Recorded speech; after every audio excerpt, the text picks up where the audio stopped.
प्यारे साथियों नमस्कार, मैं योगेश शर्मा आप सभी साथियों का एक बार फिर से तहे दिल से हार्दिक स्वागत अभिनंदन करता हूं आपके अपने YouTube चैनल कॉमर्स विद विवेक। साथियों, इस चैनल पर अपन लगातार पिछले कुछ कक्षाओं से बात कर रहे हैं, डिस्कस कर रहे हैं अंकेक्षण के ऊपर। ऑडिट है क्या, ऑडिट से रिलेटेड स्पेशली कंपनी ऑडिट की जो महत्वपूर्ण धाराएं हैं उनको अपन डिस्कशन कर रहे हैं साथियों, जिसमें मैंने आपको बता दिया सेक्शन 141 के संदर्भ में मैंने आपको बता दिया धारा 141 जिसमें बताया गया है अंकेक्षक की योग्यता और अयोग्यता को।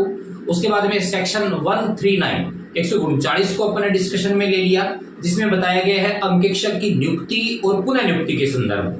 आज की क्लास में एक छोटा सा टॉपिक अपन लेने वाले हैं, महत्वपूर्ण टॉपिक है। टॉपिक का नाम रहेगा अंकेक्षक का पारिश्रमिक, रेम्युनरेशन ऑफ ऑडिटर।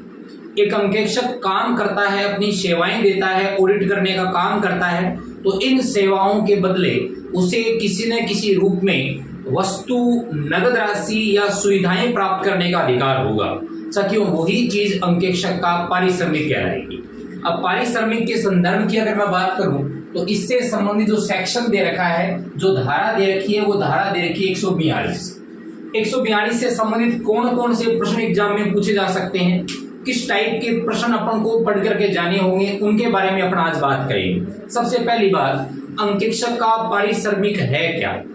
साथियों, जो वो मतलब स्वतंत्र रूप से कार्य करके देता है कंपनी को, उसके बदले में प्रतिफल के रूप में उसे जो भी पाने का अधिकार होता है, वो सारी चीजें अंकेक्षक के लिए पारिश्रमिक की श्रेणी में आता है। अब पारिश्रमिक की श्रेणी में कौन कौन सी चीजें आती है साथियों, सबसे पहली चीज आती है अंकेक्षक द्वारा किए गए कार्य की फीस। इसको मैं कह सकता हूं किसकी फीस है, ये अंकेक्षण फीस है। किसका शुल्क है ये, अंकेक्षण शुल्क या अंकेक्षण फीस के नाम से अपन जान सकते। दूसरी महत्वपूर्ण बात, अंकेक्षण करने के लिए अंकेक्षक को जो भी सुविधाएं मुहैया करवाई जाती है, जो सामान्य नियोक्ता द्वारा उसे प्रदान की जाती है। आगे अपन ये भी डिस्कस करेंगे कि अंकेक्षक के पारिश्रमिक को देने का जो कर्तव्य है वो किसका है, कौन इसका पारिश्रमिक तय करता है, तो उसको जो भी सुविधाएं दी जाएगी वो भी इसमें शामिल हो जाएगी। यानी दूसरी चीज अपन शामिल करेंगे अंकेक्षक को दी जाने वाली सुविधाएं। अंकेक्षक को प्रदान की जाने वाली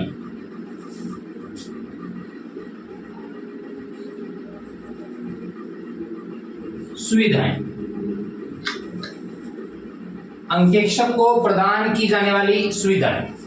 इसके अलावा अपन बात करें तो अंकेक्षक के द्वारा जो भी सेवाएं प्रदान की जा रही है, उन सेवाओं के बदले में दिया जाने वाला रेम्युनरेशन है वो इसको प्रदान किया जाएगा।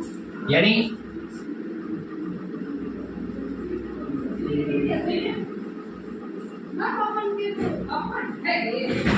अंकेक्षक द्वारा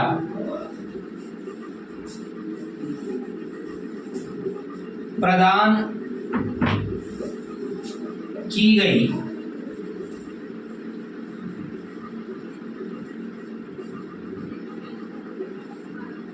अंकेक्षण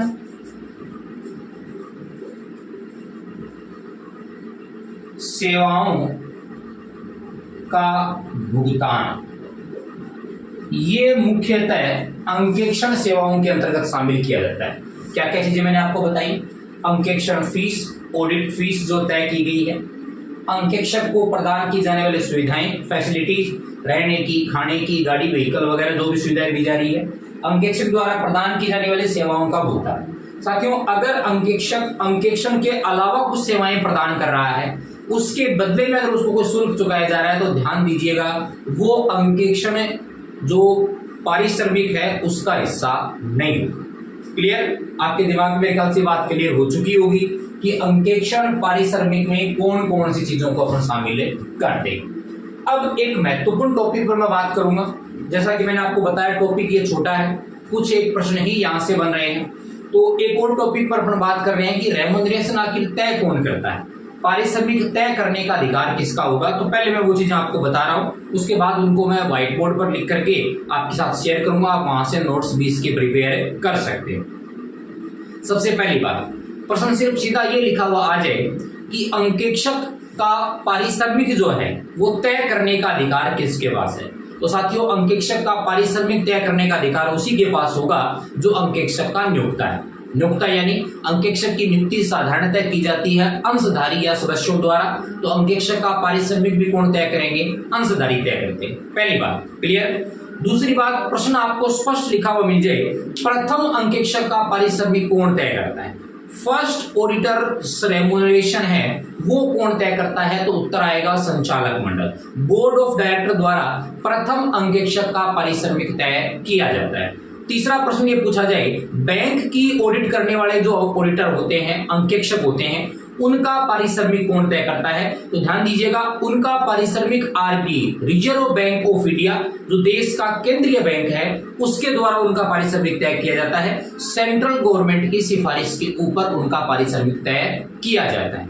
चौथी बात, कंपनी में एक अपन पढ़ेंगे कॉस्ट ऑडिटर, लागत अंकेक्षक जो सामान्यतः लागत लेखों के बारे में अंकेक्षण करने का काम करता है। साथियों, उसका पारिश्रमिक भी किसके द्वारा तय और दिया जाता है। तो ध्यान देने वाली बात है, उसका काम भी संचालक मंडल का होगा। उसका काम भी किसका होगा, संचालक मंडल का होगा। इसके अलावा इंटरनल जो ऑडिट है, कई बार कंपनी, जैसे अपन ने अभी तक ऑडिट के टाइप्स को अभी डिस्कस नहीं किया है, कई बार कंपनी सदस्य या कंपनी खुद या कोई भी साझेदारी फर्म खुद अपने आंतरिक खातों की जांच करवाती है, जिसे अपन इंटरनल ऑडिट के नाम से जानते हैं। साथियों ध्यान दीजिएगा, इंटरनल चेक अलग है, इंटरनल ऑडिट अलग है। मैं ऑडिट की बात कर रहा हूं। इंटरनल ऑडिटर का पारिश्रमिक भी संचालक मंडल के द्वारा ही तय किया जाता है। तो ये वो महत्वपूर्ण तथ्य थे जिनके बारे में एग्जाम में अपन से प्रश्न पूछे जा सकते हैं। कौन कौन से पॉइंट्स हैं उनको मैं बोर्ड पर लिख देता हूं, आपको उनको नोट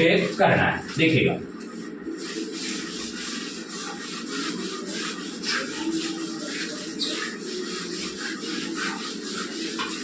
हमें क्या लिखना है, हमें ये लिखना है कि कौन किसका पारिश्रमिक तय करता है। तो देखिएगा, सबसे पहले मैं बात कर रहा हूं, प्रश्न आपको लिखा हुआ मिल जाए सीधा कि अंकेक्षक का पारिश्रमिक कौन तय करता है।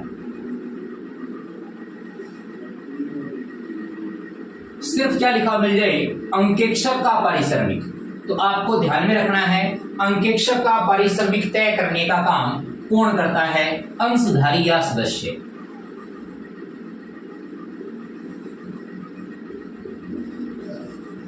अंशधारी या सदस्य। लेकिन इसी अंकेक्षक के साथ एक शब्द जोड़ दिया जाए कि यहां पर आपको दे दिया जाए कि प्रथम अंकेक्षक, फर्स्ट ऑडिटर।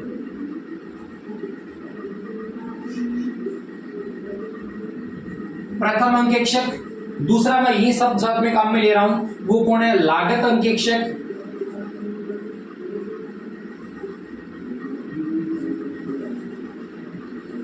जिसको अपन कॉस्ट ऑडिटर बोलते हैं। इससे रिलेटेड सेक्शन कौन सा है, 148 है, ध्यान दीजिएगा। इसके अलावा अपन बात करें तो आंतरिक अंकेक्षक,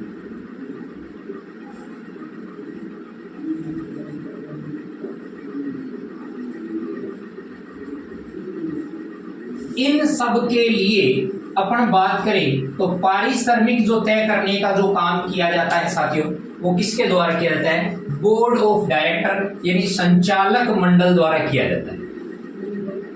किसके द्वारा किया जाता है, संचालक मंडल द्वारा किया जाता है।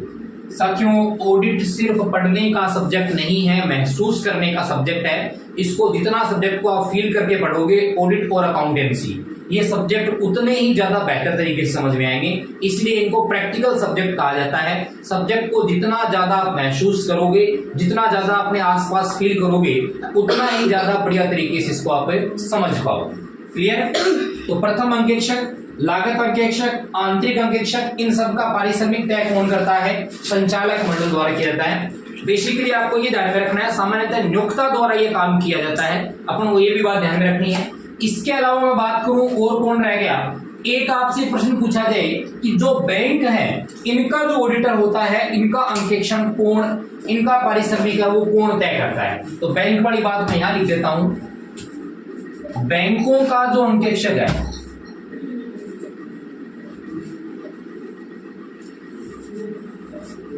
इनका पारिश्रमिक साथियों तय किया जाता है आरबीआई द्वारा।